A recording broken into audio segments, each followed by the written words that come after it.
Good morning, students. So, today, in continuation with our previous lecture, we are going for the important concepts of the Bode plot. So, here we all know that the general form of frequency transfer function is given as GSHS, that is the open loop transfer function in terms of numerator and denominator, like A0 Sm plus A1 s raised to power m minus 1 plus A2 s raised to power m minus 2 and so on. Similarly, in the denominator, it is B0 s raised to power n plus B1 s raised to power n minus 1 plus B2 s raised to power n minus 2 and so on. So if you want to take an example, you can take any quadratic equation like s raised to power 4 plus 2s cube plus 3s square plus 4. So your numerator and denominator are in such form that needs to be factorized first. So when we are going to make a standard form of the transfer function so that we can directly implement it on our Bode plot numericals, then we have to first factorize your numerator as well as the denominator. So as you can see in your this equation, that after factorization we are getting the output as k naught into, where k naught is the constant like 10, 5, 0.2, 100, like that. So s raised to power g are the zeros at the origin into s plus z1. Z1, z2 stands for the zeros, while the denominator ones p1 and p2 stands for the poles, and s raised to the power k stands for the poles at origin. So the standard form in Bode plot is actually we have to write the functions, the right various factors in 1 plus s form. Like here it is s plus z1, so we have to write it in 1 plus s form. So we have to take z1 out, z2 out, p1 out and p2 out, as you can see from our this one. So here we have taken z1, z2, p1, p2 out from all the factors, and here we have changed, we have put s as j omega. So GSHS has become equal to GH j omega, and all the s factors have been converted into corresponding j omega. So we have got this as the standard equation. So now replacing our k naught z1 z2 divided by p1 p2 into another constant, that is your k1, we get, so now putting this here, we get the main standard form of the transfer function as k1 into j omega g upon j omega k, where these both stand for the number of poles and zeros at origin. Then are your first order functions, then will be your second order functions, and so on. So your this basically this equation is called the standard form of your Bode function equation. So I have taken an example also, like if you have got your equation, I have taken the factorized form, I have not taken the quadratic equation. We will be doing that later on in our numericals. So let's say that it is in the form of 10 plus s, that is not in the standard form because we require it to be in the 1 plus s form. So we have to take our 10 out, we have to take our 1000 out, and after taking that and dividing our, already there is a gain over there, that is your k naught in the previous equation that we have just studied. So after cutting it out, your actual k1 that is shown in equation number 1 becomes 10. So this becomes the standard form of your Bode plot equation that we are now going to use for doing the numericals in our next lecture. Okay. So now we come on to the possible factors from equation 1. If you have just checked out the various factors, we have found that the various factors include k1, that is the gain, that does not include any frequency term, like s is not there associated with 10, it was only 10. So what we have to do is we have to only take 20 log of 10. So the gain can be anything, it is not necessary that it is 10 or 100 or something like that, it can be 23.7, it can be in the decimal fractions also. So it will be 20 log k1, and the phase will be 0 degrees if it is a positive value, and 180 degree if it will be a negative value. So now we come on to that how we are going to plot the poles and zeros. So first we will be discussing about the magnitude of poles and zeros. If you just check from your these two equations, you are going to find out that 1 upon j omega k stands for the poles at origin, while j omega g, that is the positive exponent g, stands for the zeros at origin. So if we want to check out for the magnitude, you should all know that because we discussed our decibel, so it will always be, the magnitude will always be 20 log to the base 10, right? So 20 log to the base 10 of j omega minus k. So taking minus k and multiplying it with 20 will become minus 20k log to the base 10 of j omega in decibels.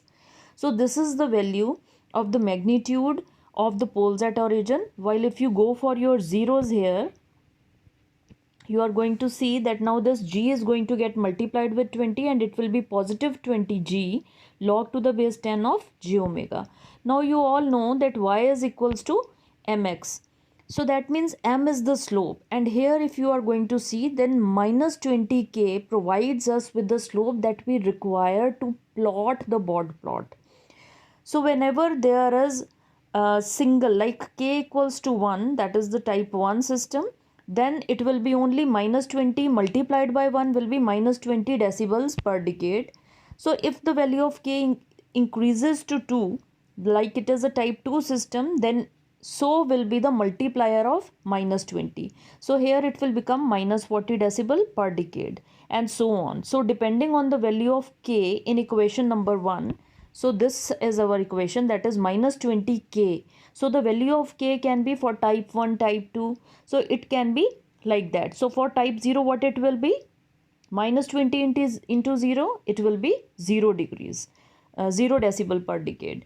So now coming on to your zeros.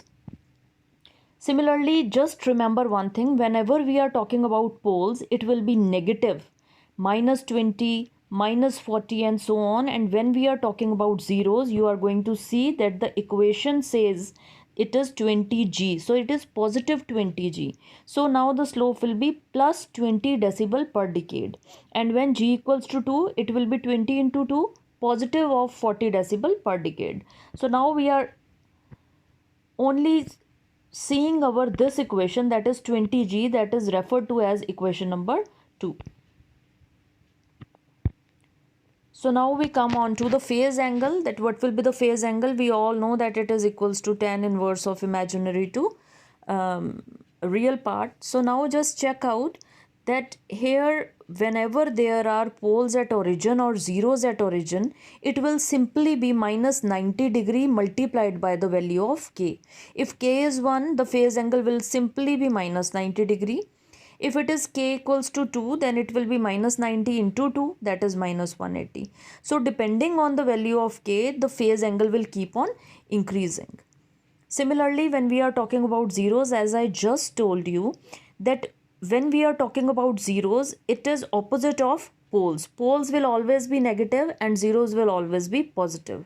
So they will be having the value 90 degree for g equals to 1 and 180 degree for g equals to 2. So now we come on to your first order poles and zeros.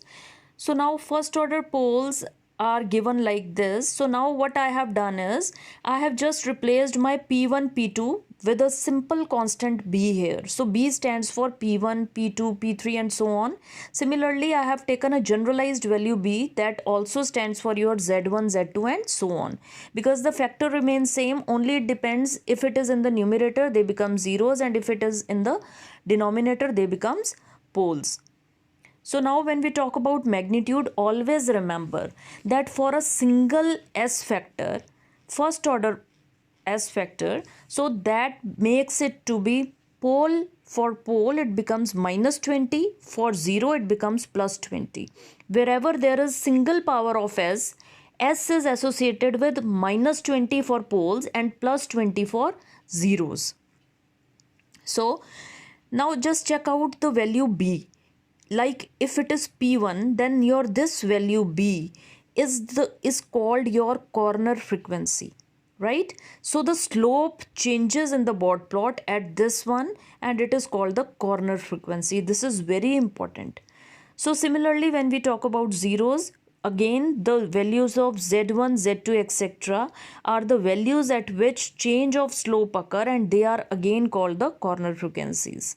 So now you all know that when we talk about your phase angle in terms of poles, then it will be negative of tan inverse imaginary upon real, that is omega upon b, and then it will be positive tan inverse of omega upon b for the zeros. So negative angle for poles, positive angle for zeros. Similarly, minus 20 dB for poles, plus 20 for zeros. So now we come on to the derivation of the second order poles and zeros. So you all are very much familiar with this equation. This we have done in our time domain, and if you want you can refer to our previous lectures on second order systems in time domain analysis. So now we have to put S by j omega. So after putting it, you are getting this second equation. So now we are going to divide it by omega n square. So it becomes 1 in the numerator divided by in the denominator. When you are going to divide by omega n square, it is going to become 1 minus omega upon omega n the whole square plus 2 zeta omega by omega n into j. So that means we have a real part as 1 minus omega upon omega n the whole square, and an imaginary part 2 zeta omega by omega n, because j is associated with it. So now this is the second order pole factor when it is in the denominator, and when the power is plus 1, that is when it is in the numerator, it is the second order zero factor. So how to get the magnitude and phase angle of it? Simply remember that when S has a single power 1, that is S is there, it is associated as minus 20. So when it will be S square, it will be minus 20 into 2, that makes it to be minus 40. So the same principle stands here also. When we have got a second order pole factor, the slope will be minus 40 dB per decade, and when it will be in the zero, so it will be the second order zero factor. Sorry, here I have mistakenly written pole, but here it should be a 0. So here it will be plus 40 dB per decade because of the S square factor. So now what about your phase angle? We all know it is minus tan inverse of imaginary to real. So we have put the imaginary part in the numerator divided by the real part, and we have got this equation as your phase angle equation for the poles. So when we are going to take it as a positive plus tan inverse, then it will become the phase angle for your zeros. Right? And now the corner frequency that you all should remember is your omega n. Now at omega n, the graph is going to change its slope at the corner frequency when omega becomes equal to omega n. This we all are going to do when we are going to do the numerical on the semi-log paper. So now we come on to the relative stability indicators. I have already told you that gain margin and phase margin are the indicators of the frequency domain analysis. So let's read the definition of them. I have already told you that the 0 dB line acts as the baseline for the magnitude curve. So the gain margin is the decibel value that the magnitude is above the 0 dB at phase crossover frequency omega pc. So when we talk about the phase margin, it is the degrees in phase plot that are below or above the minus 180 degree line. That is the baseline of the phase plot corresponding to the gain crossover frequency. Now remember that when we have to measure the gain margin, we have to mark a line from the phase crossover frequency, that is omega pc. And similarly, when we want to achieve our phase margin, we have to mark a vertical line from the gain crossover frequency. So now let's study that what are these. So when we talk about your omega pc, that is the phase crossover frequency, it is the frequency at which the phase plot crosses the minus 180 degree line. When we are going to plot various values of the phase angles, and then we are going to join all the dots, all the angles that we have achieved for a particular numerical, then there will be a point where your phase plot is going to cut the minus 180 degree line. That point is called the omega pc or the phase crossover frequency. Similarly, when we talk about gain crossover frequency, it is the frequency at which the magnitude plot crosses or cuts the 0 dB line, that is the baseline.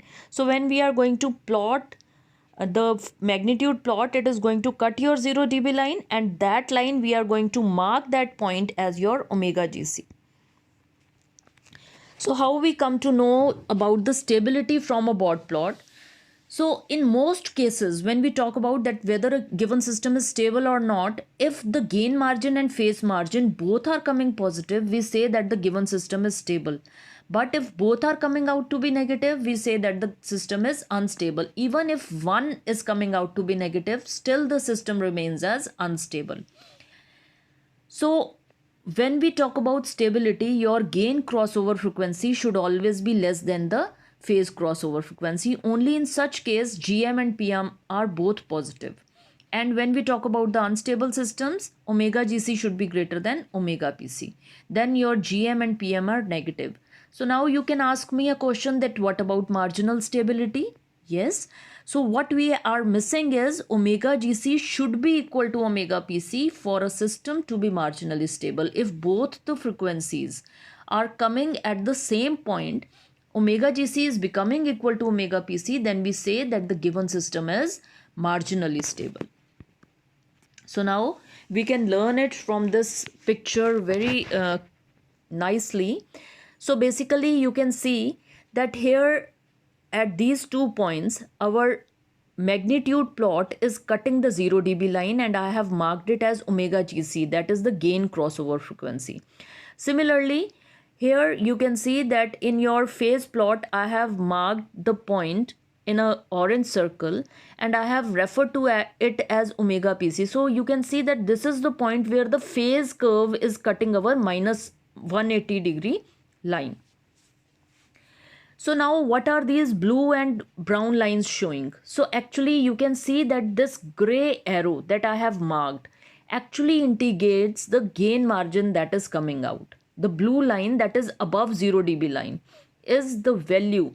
So basically these two are the values that are giving me the value of gain margin and phase margin that are measured from 0 degree till it cuts the omega PC vertical line in the magnitude plot. And it is also for your phase margin, it is also measured from the 0 minus 180 degree line till it cuts your phase curve from the vertical line that starts from omega GC till the phase plot. So basically when we talk about that, when we get the gain margin above the 0 dB line, then it is always negative and the system will be unstable. But if the gain margin that we are measuring comes below your 0 dB line, it will always be positive and the system will be stable. But the case should be that phase margin is coming above minus 180 degree line. Only then when GM and PM both are positive, then the system will be stable. So if your value of PM is coming below minus 180 degree baseline, then it will be negative and the system will be unstable. So the next lecture that we are going to compile will comprise of numericals based on the Bott plot. So thanks for watching and stay tuned. Thank you so much.